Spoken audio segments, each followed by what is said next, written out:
That's a really great thing. You've got people in your home, and we're all grown-ups here. We have different positions, we have different worldviews.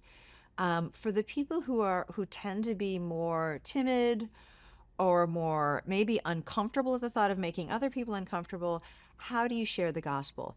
A couple of things I would strongly recommend. One is that you rehearse it.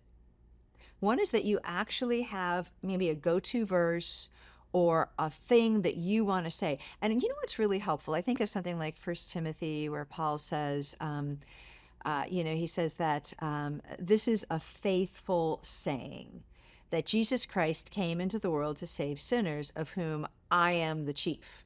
So, one of the first things you can do is realize that your testimony is your testimony, and very rarely are people going to argue with it because they can't.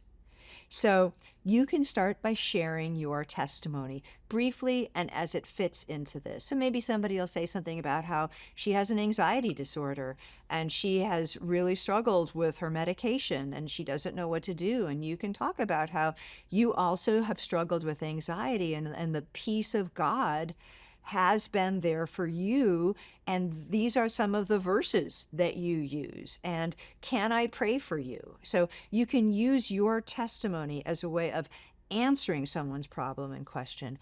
Another thing you can do is, as people are just catching up, hey, what'd you do this weekend? Well, I went to church, and this is the sermon that I heard. And I thought it really applied not only to my life, but to the situation we're dealing with in the world right now. No one is going to steal your point of view from you except for you. So to realize that while it might not seem, you might feel like, well, what's one more Christian in the world? How can I change the world? Well, God can use one person, one testimony, one Bible verse, one offer for prayer, one offer to put the hand of the suffering into the hand of the Savior. It's always that way. That's how it always works. So again, but I think it helps to rehearse things. I think it helps to go in being in some ways on your guard, being ready to be an ambassador.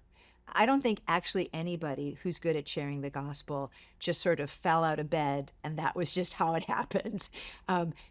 Everybody had to think about how they want to come across and what they want to say. So you too, give yourself time to prepare.